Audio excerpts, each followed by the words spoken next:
Bago muna magsimula ang video, may papakita muna ako sa inyo. Eto na nga ang official shirt ng Feroz RP at available niyan sa new Roblox group ng Feroz RP. Kaya kung di ka pa member, mag-join ka na. Syempre, ilalagay ko na lang ng link ng group sa description at sa comment section. Kaya make sure na mag-join na kayo ha. Let's go! Teka lang guys, bago nyo muna ituloy itong video na to, make sure na napanood nyo muna yung pinakaunang episode ng baby series natin. Kasi baka malito kayo kung di nyo pa napapanood yun. So yun, i-check nyo muna yun, tapos balik agad kayo dito para masundan nyo lahat ng storya natin.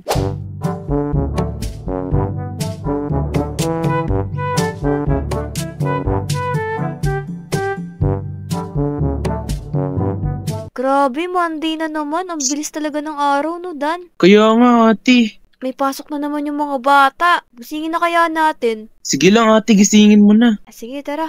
Ito kasi mga batang to, wala yung mga nanay eh. Ay, isa lang palang nanay niya. Ang dami namang nanay, ate.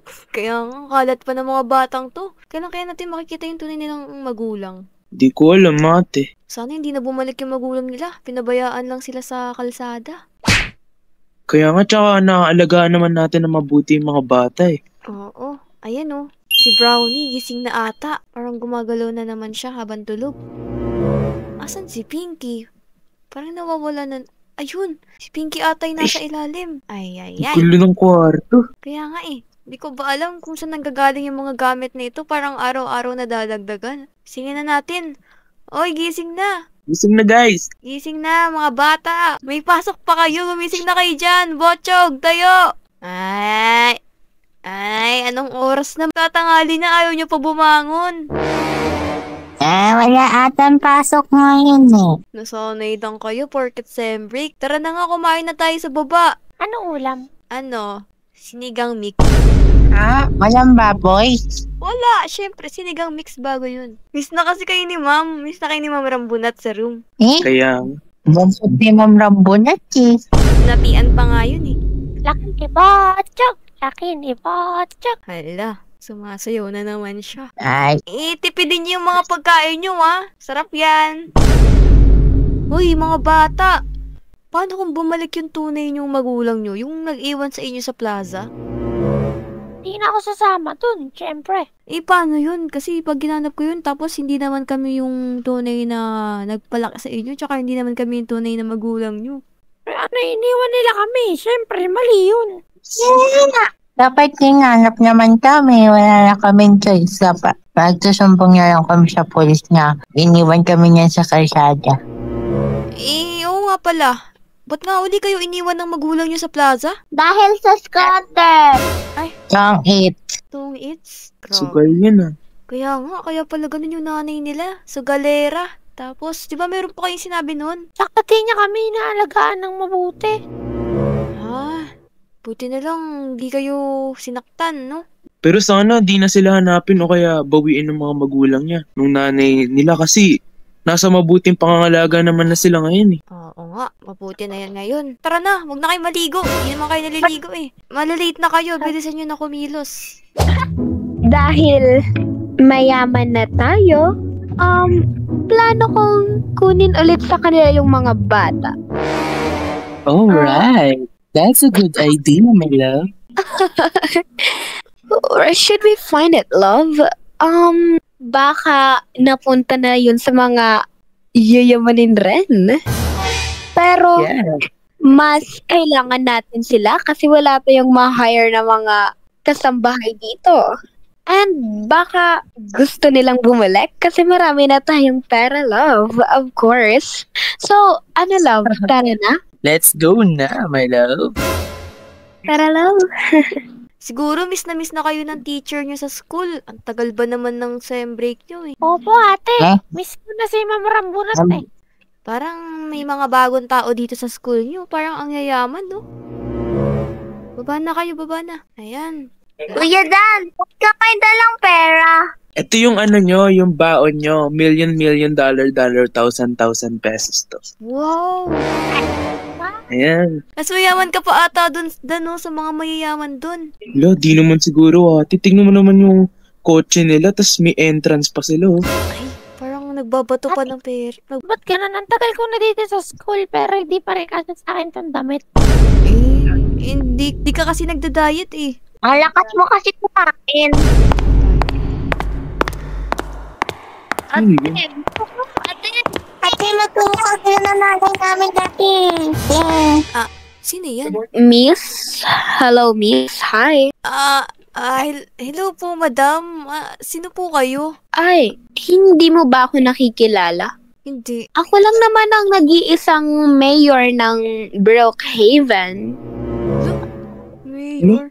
Parang hindi naman mukhang mayor to. Botchog? Isalo kayo? Ikaw na ba yan? Pinky?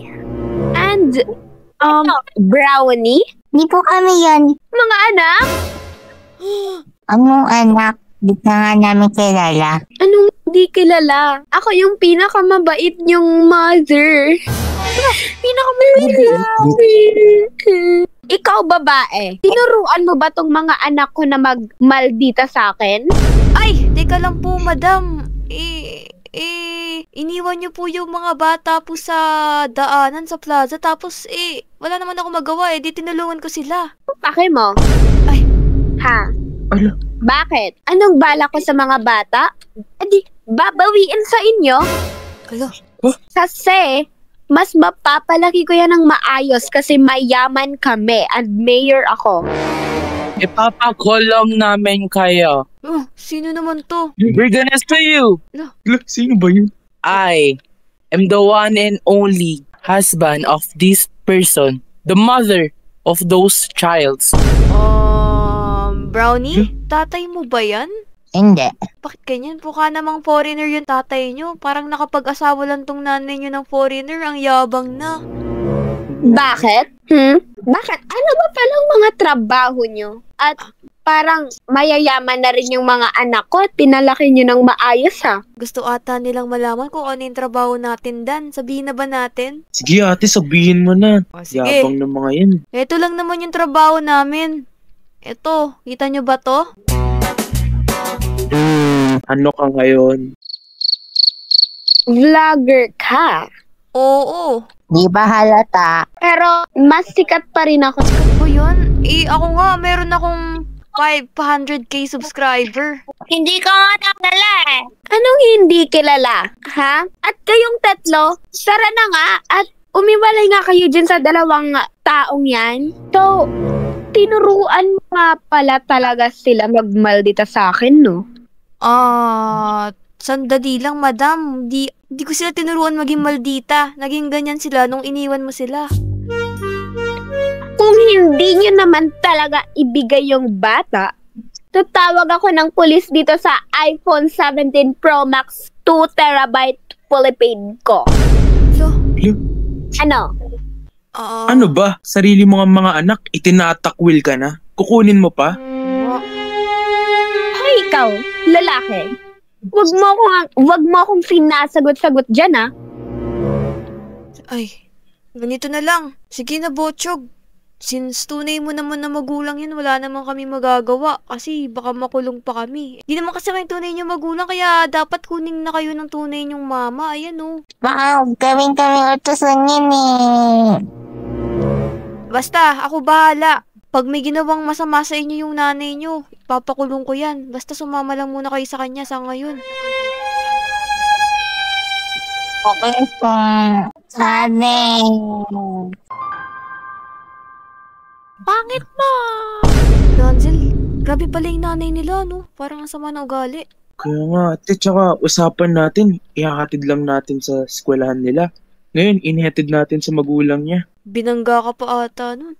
Ay, what if sundan na lang natin yung mga bata para makita natin kung ano yung mga ginagawa sa kanila ng nanay nila. Pwede rin ate, tsaka videohan natin baka in case na may ginagawa silang masama dun sa mga bata. Pwede natin ipakita dun sa polis. O sige, yung ba yung bahay nila? Yun o yung malaki, nakikita ko.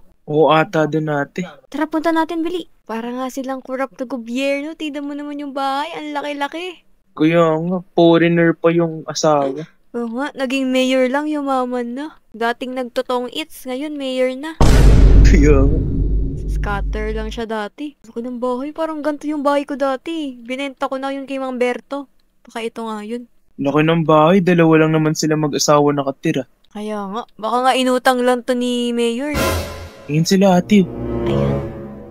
Oo, yaman nga. Dito ka muna, Danzel. Pag-usapan mo natin yung gagawin. Alam mo ba yung tunay na pangalan ng nanay nila? Yung Mayor? Hindi ate. Ikaw ba alam mo? Titignan ko muna dito. Ayan, nakita ko na yung tunay na pangalan ng nanay nila. Ano ate? Si Mayor Marites. Marites. Oo. Eh yung asawa niya ate, anong pangalan? Pangalan ng asawa niya, si Mr. Bean. Parang sa cartoon na tayo na ate. Oo, kaya siguro taga-ibang bansa. Baka kamag-anak ni Mr. Bean kapangalan. Tara, punta natin dito. Ayan. Parang nagdidini si Botchog ng sahig. Oh, kawawa naman si Botchog. Pati si... Brownie! Ano po yan? Kunan mo nga ako ng red wine na nasa gold na wine glass na 1 terabyte Pro Max. Dalian mo! Ikaw na kailang yung bahala ka dyan. Wag mo akong sinasagot-sagot dyan, Brownie! Dito ka! Pangit mo. Ikaw, sama ka ng bata, ha? Ikaw, Lo, Danzel, nakita mo yun. Pinalo niya. Kaya nga ate, tas ginagawa pang utusan. Parang alipin eh. Alo, di ba may tawag doon? Yun yung child abuse, di ba? Oo ate. Videoan mo kaya? Ay, nabidyoan ko siya kanina. Pwede nating ibigay ito sa mga pulis. O, panakot dyan. Andyan yung ano. Hoy, Botchog! Naglinis ka na ba doon ng CR? Opo. Nagplansya ka na ba ng mga bago kong damit? Nasunog po yung itsa, sorry. Ikaw ang mahal-mahal nun! Di mo alam na mas mahal pa yun sa buhay mo! Alo, pinulo na naman niya. Kawawa. Alo. Sinaktan niya na si Brownie kanina. Ngayon si Botchog. Ano naman kaya gagawin niya kay Pinky? Ikaw Botchog, hindi ka kakain ng 5 beses sa isang araw tapos hindi ka kakain ngayon bukas. Kawawa si Botsog. Papayat yan. Pinky!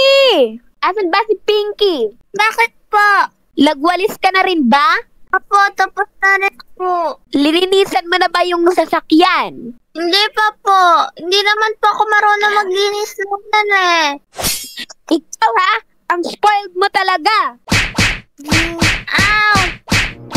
Bagay yan sa'yo. Alo, Danzel, tignan mo yung mukha ni Botsog. Parang may dugo. Ay, Diyos ko. Bawal yun ah.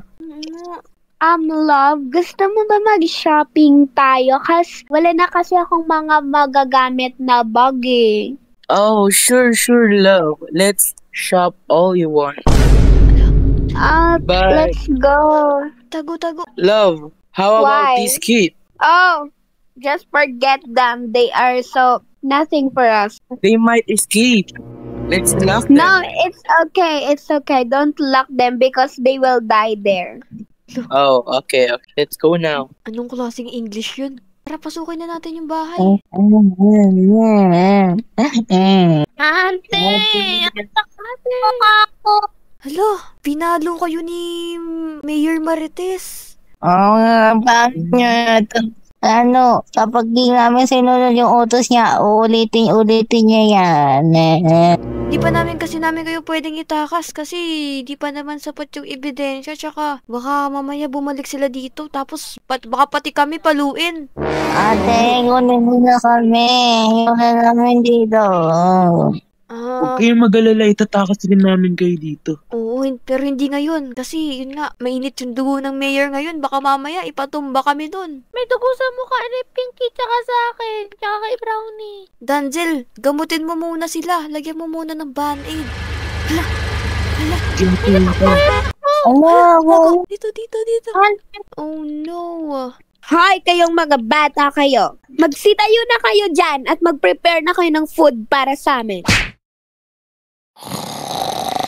Danzel, gabi na. Tara na ba? Tara na ate. Saan kaya pinatulog yung 3 bata, no? Check natin sa taas ate. Tingnan pa natin sa taas. Baka dito sila. Sa balcony, wala. Ala. Ay, ito. Sila Pinky tsaka sila Botchog andito. Ba't nandito sila sa labas? Malamig dito no? Kaya nga eh. Baka malaglag pa sila. Sa bubong pa talaga. Ay, sino kayo? Ay, itakas na tayo. Sige, baka marinig tayo. Ay, ate, yun na niya. Ha? Ate, Ate,